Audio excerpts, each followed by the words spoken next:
Good morning, everyone. Just a quick heads up before we get things started. We're going to start in about 9:05. If everyone could just silence cell phones, that'd be great. Just a little bit about the format. We're going to have Coach Sewell start us off, make some comments, and we'll have Nick come up, make his comments. We'll open it up to questions for about 10 to 15 minutes. After that, we'll go ahead and break into some individual sessions around the room. We'll have Coach. We'll have a couple of the guys who are here. And then we'll bring Nick back in for some individual stuff after that and get him out of here. So we'll get started here probably about 9:05, about 5 minutes or so, and go from there. Thank you.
Okay, thank you everyone for coming here this morning on an early morning.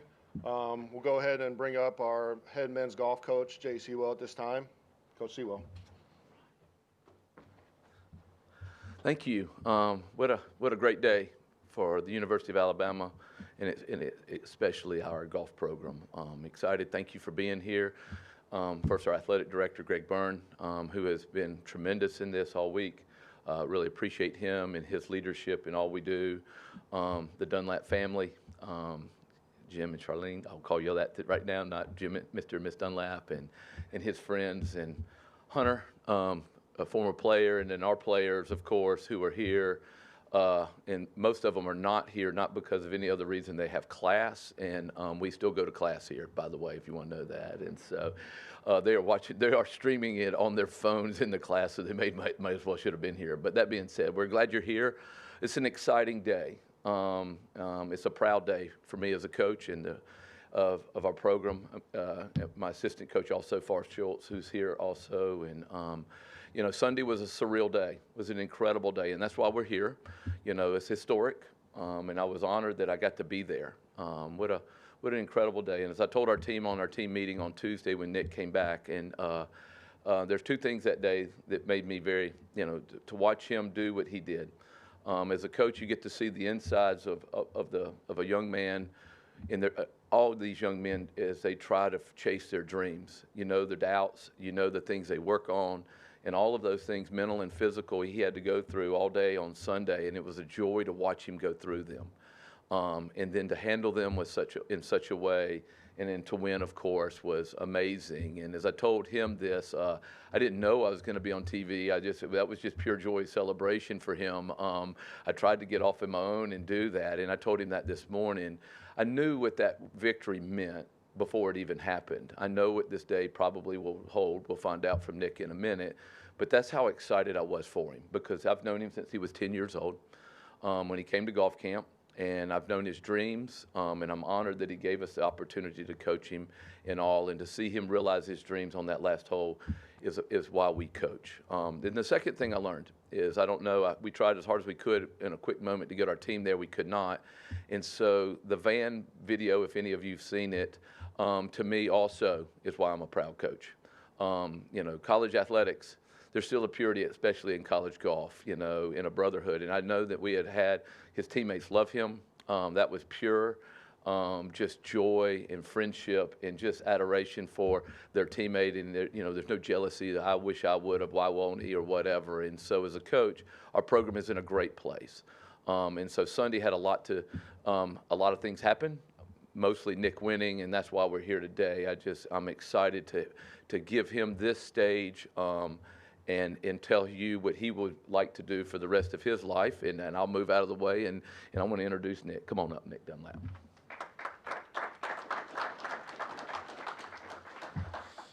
Oh, boy.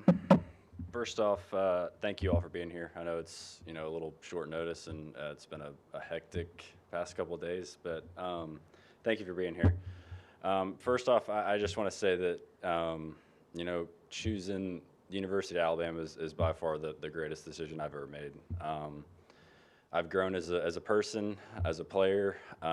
When, you know, Coach Sewell first recruited me, by the way, first coach to ever recruit me, and I was a little shit, not gonna lie. But I've learned a lot, and I'm very grateful for my time here, and you know, A.D. Byrne and the University of Alabama, and you know, couldn't be happier with where I decided to come. And but I you know, first off, my parents, they've through all the ups and downs, they've always been there. Whether that's, you know, driving through the night to see me play golf, or getting up early and kind of first starting to understand how expensive golf is. So thank you. And you know, as I mentioned, Coach Sewell, but we've been through a lot,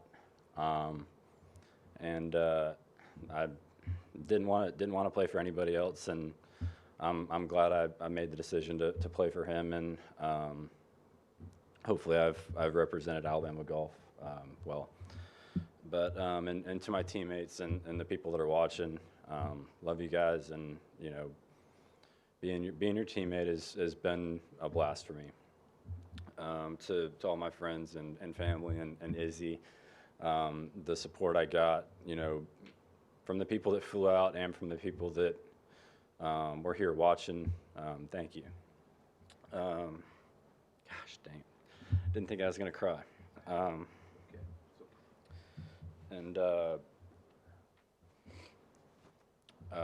you know, from TaylorMade and Adidas, from, you know, two companies that have supported me from the very beginning, with Corey being here.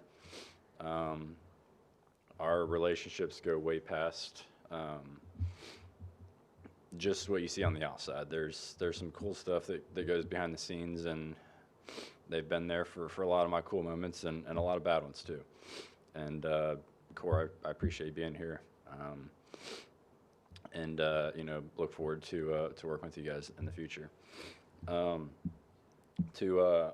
Scott Simpson, a little behind the scenes guy, you know, helps me with a lot of my law stuff, and looks after me for however long he's known me for quite some time as well. And Brian, back there, my swing instructor, you know, got to thank him for dealing with all my messed up problems. And where's Hunter at? Quiet Hunter.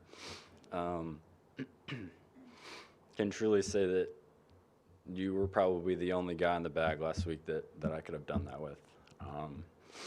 I needed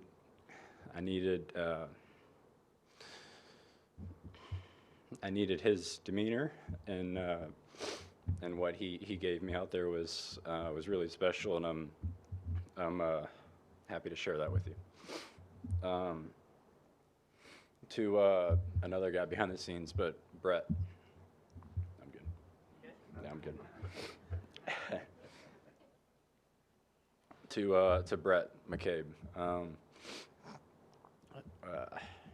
He's got to sort out all the demons in my head, and definitely doesn't get enough credit, for sure. And thank you.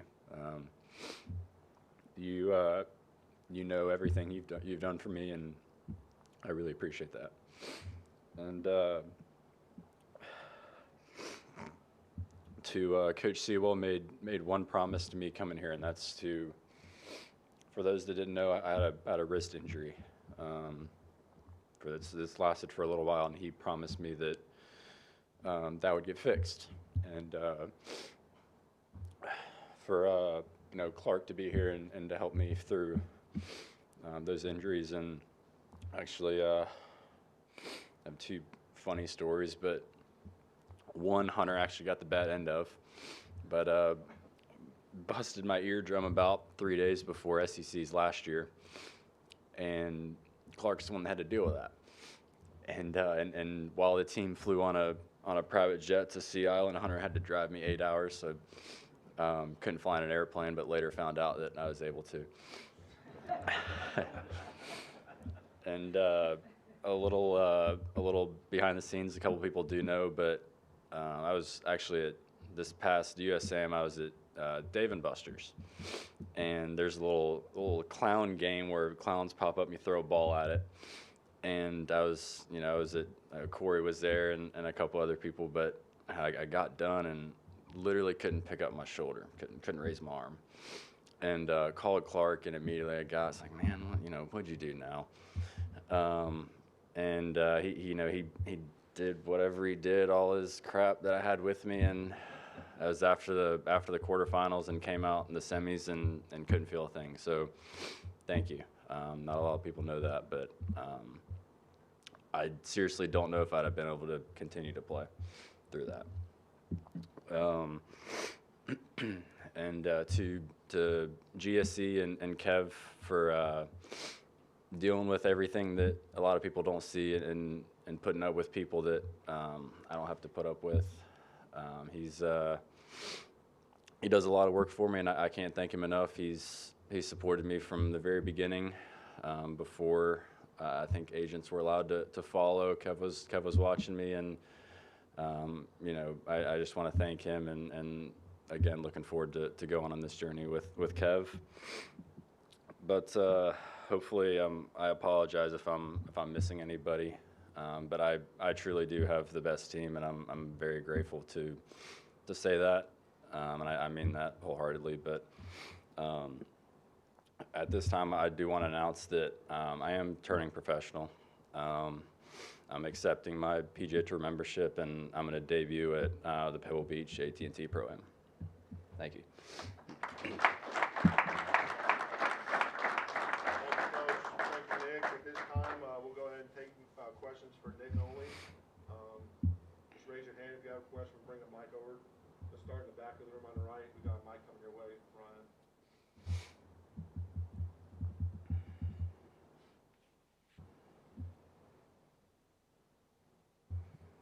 Nick, congratulations.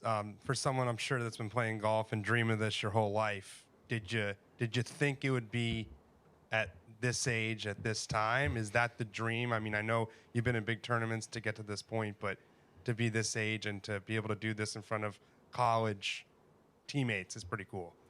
No, I had no idea. It's crazy. Hunter and what's up, JP?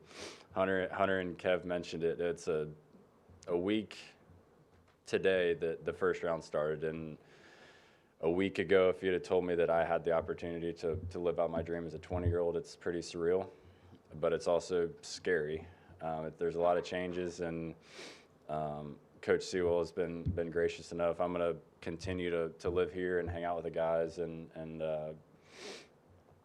at least live out some of my college life for the rest of this year. But I'd like to keep that the same moving forward. But no, it's an incredible opportunity, and I'm very grateful for it. Left side of the room here. Nick, you mentioned it's been a pretty chaotic time over the last few days. I just was wondering when you found the clarity to make this decision, and with whom you sort of found that clarity. Well, I had said it in some interviews there. There's a lot of people that this affected, and one of the reasons I wanted to back out of Farmers was to come back and talk with Coach and my family and my teammates. And I had told them they were the what's up, Grizz? They were the first people that I had told on Tuesday, but it was the easiest, hardest decision I've ever had to make by far. It was clear that I did want to play professional golf, and it was a golden opportunity to do that with what the PGA Tour has provided. But telling them was the hardest thing, that I was leaving mid-year and I wasn't going to get to play, the rest of the season out with them. Obviously, I didn't plan on that. They didn't plan on that, and it's just, unfortunately, it's part of life. But like I said, I was given a really cool opportunity, and I wanted to try to chase that. Down the left side here, Chase. Nick, who did you lean on the most to help you make this decision?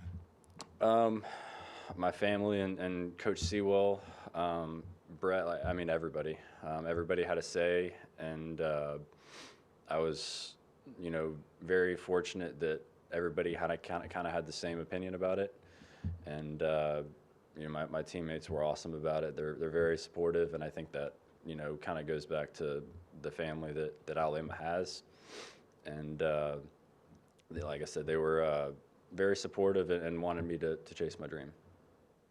Standing up in the back left of the room there.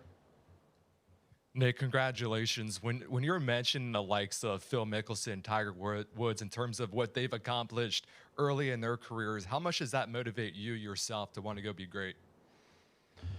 A lot, just because that's who I grew up watching, and that's who, if you're grew up playing golf, you always wanted to be like Tiger or be like Phil, and to be compared to them is why I practiced and work out and do everything that I do, is to be on that level and be under that stage. So to be considered with Tiger and Phil is pretty remarkable, and I know 10 and 11 and 12-year-old me would be pretty happy right now. Second row on the left, Matthew.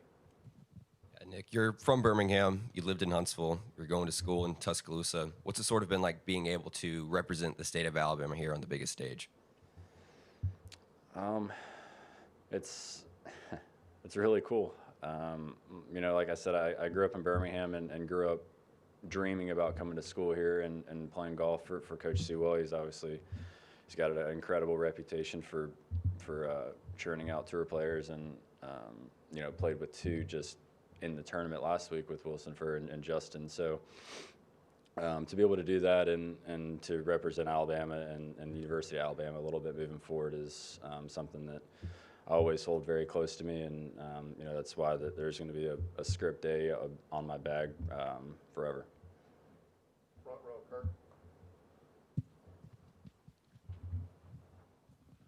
First of all, congratulations, Nick. That was exciting to watch and also interesting. I know golf, the kind of game it is, but it looked like the pros were really kind of cheering you on. They were. They had and Sam and Justin as well. They're obviously competing, and they're it's a job. They're playing for their living and playing for to win themselves. But kind of the way they treated me and rooted me on, especially the last couple of holes, was really cool. And even throughout the week, the kind of good playing, keep it up, like rooting for you from all the guys was really neat. And they didn't treat me any different because I had an A next to my name, and they treated me like I was one of them, which was really cool and comforting for me. Nick, how good does it feel that the next time you win, you'll actually be able to touch the prize money?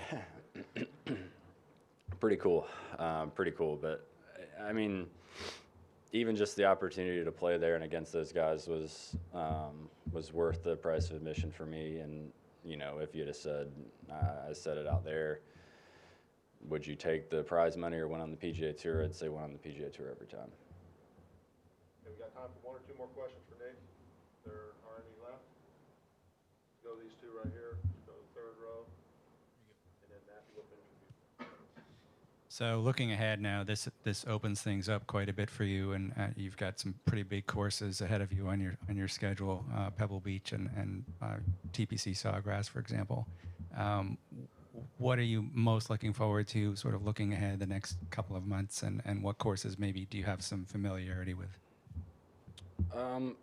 I've played TBC a couple times. I've played it in some junior events, but all of them are new to me, and I think that's something that's really cool. Obviously, Hunter's going to be a big advocate for that. He's had some success at Riviera, and I'll use his word and his insight on that, and I'm looking forward to it. But looking forward to Augusta. I think that'll be a experience of a lifetime, and just to play out the schedule that I've been given is going to be.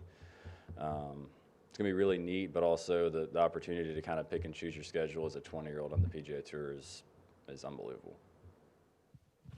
Yeah, they're in the front 9 of the final round. Nick Saban joined the Golf Channel in a guest appearance. On it, one of the comments he made, he said he believed that you have the right stuff. That's high praise from one of the biggest sport figures of this generation. What's it like having someone like that supporting your journey? It's pretty cool. I think everybody knows what Coach Saban has done for Alabama and this university, but we get to spend a fair amount of time with him out of the facility, and just the time he takes with us and the guys, and it's really cool because we look at him as an icon, and he is, and to have that come from him is really neat, and he called me after, which was pretty special as well. All right, thank you, Nick. Appreciate it. Thanks, guys. At this time.